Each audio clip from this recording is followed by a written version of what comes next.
Welcome to the deep dive. Sometimes you come across a piece of writing that just makes you stop and think. Yeah. And, well, this is one of those times. Very familiar. We're diving into John Taylor Gatto's The Seven-Lesson Schoolteacher. Oh, He interesting. was a New York State Teacher of the Year. Wow. But he came to some pretty provocative conclusions about the education system. Yeah, like what kind of conclusions? Well, he claims there's this hidden curriculum. A hidden curriculum. Yeah, stuff they're not telling us. Oh, okay. Things that shape us in ways we might not even realize. That's interesting. Like we think we're just learning math and history. Right, the basics. But Gatto says there's something else going on. Okay, I'm intrigued. No, what is this hidden curriculum? He calls it the Seven-Lesson Schoolteacher. 7 lessons. Okay. Yeah. He argues that schools are subtly teaching students these 7 key lessons. Okay. And they impact how they think, how they behave, Yeah. and ultimately how they fit into society. That's a bold statement. It is. He was a Teacher of the Year, right? He was for decades. Wow. Even won awards. So how did he go from that to, unveiling this hidden curriculum? Well, he says he realized he wasn't just teaching English. Uh-huh. He was teaching school. Teaching school, what does that even mean? It's like there's this national curriculum we all unknowingly pay for, one that focuses on molding behavior and thought patterns, creating a specific type of citizen. Wow. Okay, so let's get into it. Right. What are these 7-lesson school teachers he talks about? He lists them out. Okay. Confusion, class position, indifference, emotional dependency, Okay. intellectual dependency, provisional self-esteem, and one can't hide. Whoa, that's a mouthful. I know, right? Just hearing those, I'm already feeling a little confused. Well, that's fitting because the first one is confusion. Oh, right. So what's he getting at with that? Well, he describes the whole school experience as being bombarded with information. Right. Fragmented information. Yeah. We're learning things out of context. Right. Jumping between subjects all the time, never really connecting the dots. He actually uses this example of a student named Kathy who wrote to him about how confusing school can be. She was saying even in the best schools, there's this disconnect between subjects. Okay. Students end up with a lot of jargon, Yeah. but no real depth of understanding. It's like they know the price of everything but the value of nothing. Exactly. Gatto's arguing that schools prioritize memorization over true understanding. Yeah. And that stifles critical thinking. Have you ever felt that way in school? Oh, absolutely. Yeah. I can remember times when I was so excited about a topic, ready to dive deep, Right. but then the bell would ring and it was on to the next thing. Yeah, you never really had the chance to fully grasp it. Never really got to explore it fully. And that brings us to his second lesson, class position. Okay, class position. He's arguing that schools, whether intentionally or not, they reinforce social hierarchies. Interesting. Students are constantly ranked, sorted, labeled based on their academic performance. Right, so it's like we're all assigned our place in the pecking order. Exactly. And that creates this constant competition, Yeah. envy, pushing students to climb that academic ladder, Right. even if it means sacrificing their genuine interests. Gatto even describes it as a system where students are numbered. Numbered. Yeah, making it almost impossible to break free from their assigned social strata. It's like we're being molded to fit these predefined roles. And the first part is even teachers who might not agree with this system, Right. they end up perpetuating it by emphasizing grades and test scores. Right. It sends this message that your worth is tied to these metrics, Yeah. not your actual abilities or passions. It's like we're conditioned to accept these societal divisions as natural and inevitable. And that leads us to the third lesson, indifference. Indifference. This was really interesting. Gatto argues that school actually teaches kids not to care too deeply about anything. Wait, how does that happen? Right. I mean, schools are always pushing us to try our best and excel. It's subtle, but he points to the constant interruptions, the bells, the shifting from one topic to the next, without ever really exploring anything in depth. We get used to starting and stopping, Yeah. never fully investing. Like channel surfing. Exactly. You're exposed to a lot, Right. but nothing really sinks in. We become almost numb to the excitement of learning Yeah. because it's constantly interrupted. Right. We're conditioned to be passive consumers of information rather than active learners. That makes a lot of sense. It creates this sense of apathy. Yeah. We lose our natural curiosity and enthusiasm for learning. And that ties right into the fourth lesson, doesn't it? Emotional dependency. It does. Okay. Gatto argues that schools, with their systems of rewards and punishments, create an environment where students become emotionally dependent. On external validation. Yeah, we're always seeking approval from teachers and authority figures.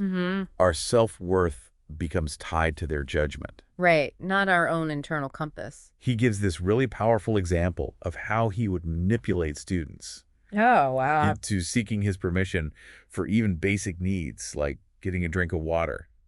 Really? It's kind of unsettling. It is unsettling. To think that this dynamic can play out even in the most well-intentioned classrooms. Yeah, I mean, think about all the permission slips and hall passes. Oh, yeah. We need it for everything. It's like we were being trained to ask for permission. Right. Instead of trusting our own judgment. Exactly. And Gatto argues that this dependence extends beyond the classroom. Right. It shapes our relationships, our interactions throughout life. These lessons are starting to feel pretty interconnected. They are, aren't they? Like a domino effect. The one leading to the next. Exactly. And that brings us to the fifth lesson, intellectual dependency. Intellectual dependency. So now we're not just emotionally dependent, Right. but intellectually dependent as well. That's Gatto's argument. Okay. He believes schools train us to passively receive information. From experts. Yeah. Instead of thinking critically for ourselves. The good students are the ones who follow directions and don't question anything. He even says that he would be punished for teaching anything that deviated from the prescribed curriculum. He mentions being reprimanded for teaching evolution as a scientific theory rather than established fact. Wow. Even though he knew the distinction was important. It's like we're discouraged from developing our own ideas, our own conclusions. Right. We're taught to rely on external authorities for knowledge instead of trusting our own reasoning abilities. He claims that this intellectual dependence is actually beneficial for the economy. So If we're all trained to follow instructions right. and not question authority, it makes us easier to manage and control. That's a chilling thought. It is, but let's move on to lesson number 6. Okay. What is provisional self-esteem? Provisional self-esteem. This one's particularly relevant, I think, in today's world. How so? Well, Gatto argues that schools teach children that their self-worth is conditional, dependent on external evaluations. Judgments. Yeah. So it's all about grades, test scores, Right. constantly striving to meet those external standards. It's the constant pressure to perform, to conform. The reports sent home the awards, given the punishments doled out. Yeah. Gatto believes this system creates a sense of inadequacy, Insecure. making children reliant on the approval of authority figures. Or their sense of self. Exactly. It's like we're always trying to prove our worth, measure up to some external benchmark, Right. instead of developing a sense of self-acceptance and inner confidence. And that, according to Gatto, is a setup for lifelong insecurity. Right. It can lead us to constantly seek validation from others. From our bosses. Our partner's social media. Yeah, I'm starting to think about all those times. Uh-huh. I felt my self-worth was tied to my grades or, Right. how well I performed in school. That's a powerful reflection. It is. And it speaks to how deeply ingrained these lessons can be. So we've covered confusion, class position, indifference, emotional dependency, Right. intellectual dependency, and provisional self-esteem. Okay. That's So what's the final lesson? The final lesson is one can't hide. One can't hide. This one is perhaps the most unsettling of all. Why is that? Well, Gatto argues that schools create an environment of constant surveillance. Surveillance. Yeah, where students are always being watched and monitored. He describes schools as having no private spaces or time for students. Even class changes are timed Right. to prevent socializing. And it's not just teachers watching. Right. Gatto talks about how students are encouraged to report on each other. On each other. Even on their own parents. Creating a climate of mistrust and suspicion. He even claims that homework is an extension of this surveillance. Wow. Preventing students from exploring anything outside the school's control. It's like we're constantly being observed and evaluated. Yeah. No escape from the watchful eyes of authority. This is all painting a pretty bleak picture of the school system. It does, but I think what's important to remember is that Gatto isn't just trying to criticize schools. Right. He's trying to expose a system that he believes is deeply flawed Okay. and in need of radical change. So what does he propose we do about it? Right. Surely he's not suggesting we just abolish schools altogether. He's not, but he does advocate for a complete rethinking of education. Okay. He believes we need to move away from this model of standardization and control and embrace a more individualized, personalized approach to learning. That sounds interesting, but I'm curious to hear more about what that would look like in practice. Me too. And luckily, that's exactly what I'll be diving into in the next part of our deep dive. I can't wait. Stay tuned. Welcome back to the Deep Dive. We've been unpacking the Seven-Lesson Schoolteacher from Taylor Gatto. Yeah. And it's pretty intense stuff. Definitely. He claims that schools are subtly teaching us to be confused, indifferent, and dependent, and not just in the classroom. Right. He argues that these lessons seep into, like, every aspect of our lives. It's true. You know, shaping how we interact with the world. Yeah. Our relationships, even our careers. It's pretty powerful stuff. When we left off, we were discussing this idea of one can't hide. Right. This unsettling idea that schools create an environment of constant surveillance. Surveillance is everywhere. So how does Gatto connect that to life outside of school? Well, he believes this feeling of being watched and judged never really leaves us. You think so? I do.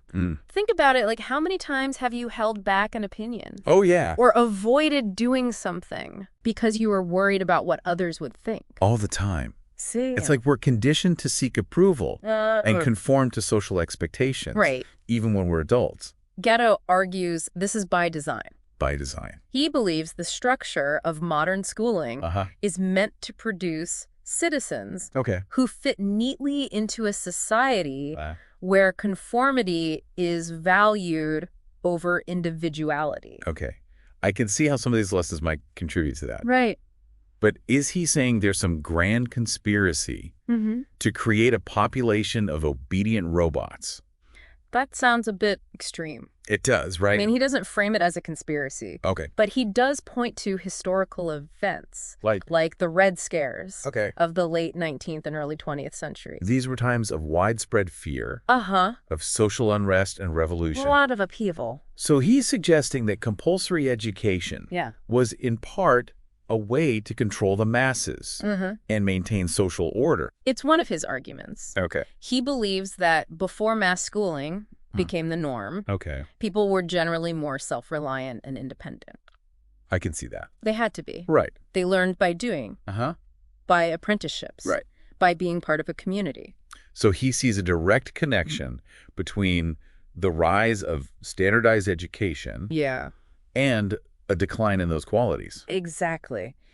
He argues that these 7 lessons, particularly confusion and intellectual dependency, create a population that's more likely to accept the status quo and less likely to question authority. That's a pretty provocative claim. It is, but he doesn't stop there. Where does he go from there? He even connects these lessons to things like the clothes we wear. Really? The food we eat. Okay. He observes that our society has become increasingly homogenous. We have standardized road signs, mass-produced clothing, fast food chains on every corner. Okay, so he seems to be suggesting that our education system has played a role in creating a culture that values conformity over diversity. That's his argument. Okay. He believes that by spending 12 years in an environment that emphasizes following rules and fitting in, we lose our sense of individuality and our ability to think for ourselves. Okay, I can see how those things might be connected. It are connected. But Gatto doesn't just focus on these abstract concepts like conformity. He also links these school lessons to some pretty serious social issues, like drug abuse, violence, the widening gap between social classes. Absolutely. He sees a direct correlation between our current education system and problems like those. Yeah.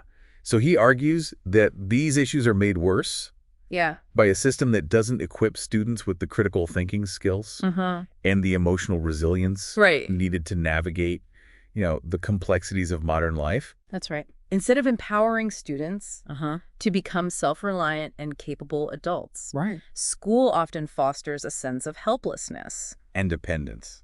It's a pretty bleak picture. It is, but does he offer any solutions? He does. Okay. He can't just leave us with this sense of doom and gloom, right? Right. He's actually quite optimistic about the potential for change. So what does he propose we do? Well, he believes that while reforming the existing system will be challenging, it's not impossible.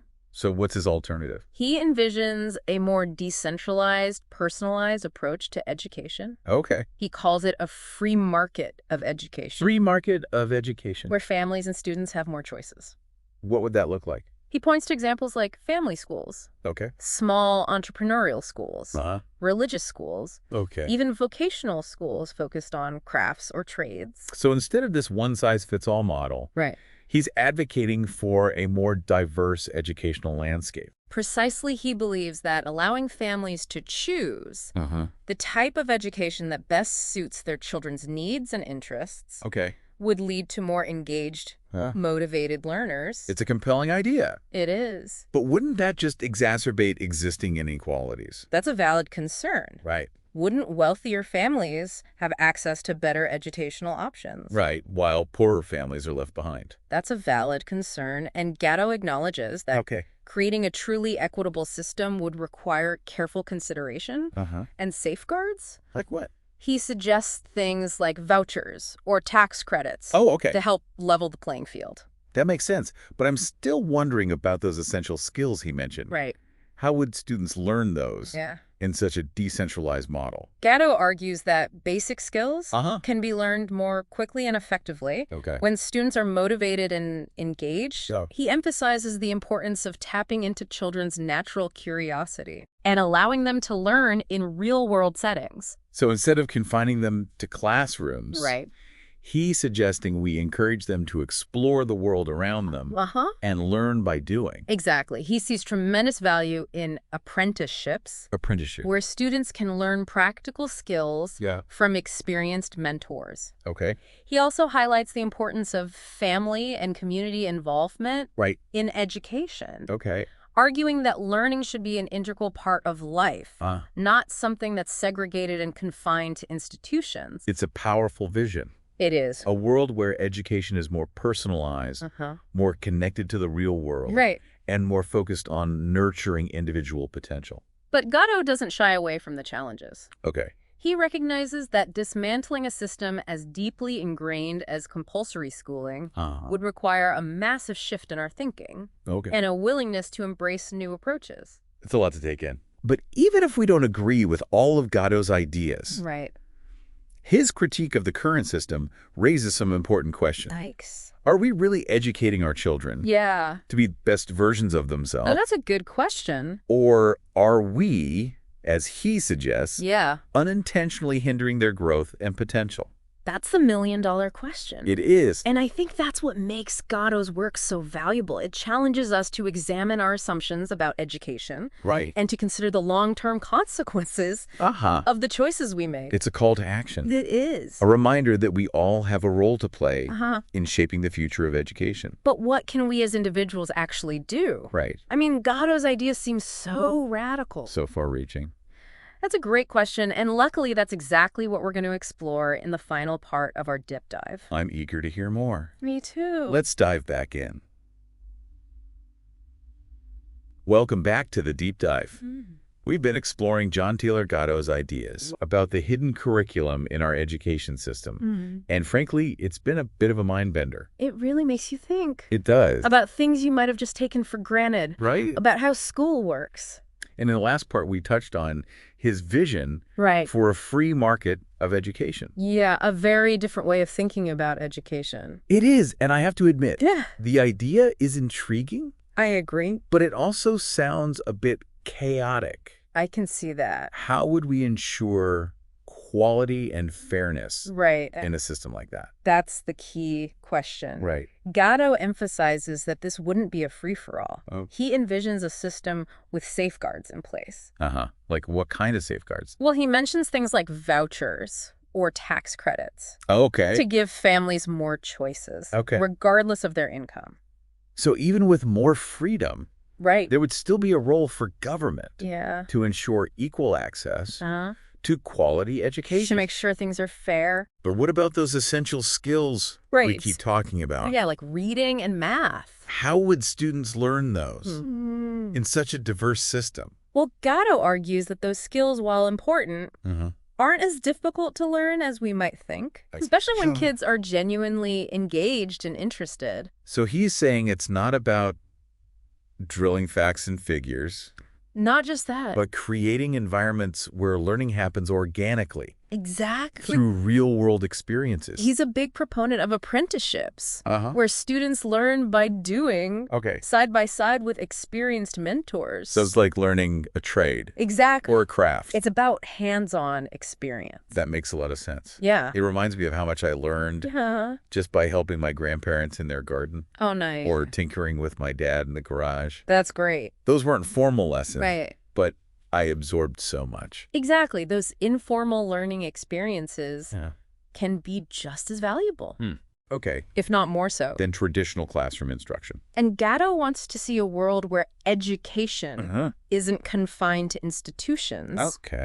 But woven into the fabric of our communities. It's a beautiful vision. It is a very different way of thinking about things. But I can't help but wonder, is it realistic? That's a good question. Our current system is so entrenched. It's a massive system. Can we really shift from this model of standardization and control to something so decentralized and personalized? It's a huge challenge, no doubt. Right. Gatto acknowledges that. Okay. It would require a fundamental shift.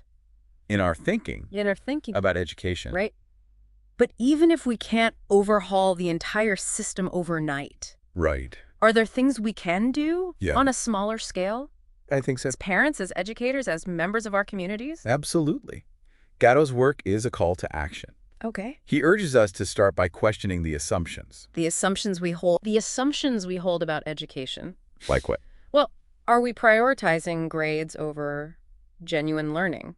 Okay. Are we encouraging conformity over creativity and critical thinking? Those are tough questions. They are. It's easy to get caught up in the pressures of the system. Right, the need to get good grades. Get into a good college. Get a good job. But maybe we need to step back. And ask ourselves, what kind of human beings are we trying to raise? That's a powerful question. It is. What kind of human beings are we trying to raise? Are we focused on nurturing well-rounded individuals with a passion for learning and a sense of purpose? Or are we simply trying to produce compliant workers who can follow instructions? That's the question, isn't it? It is. What kind of future are we creating?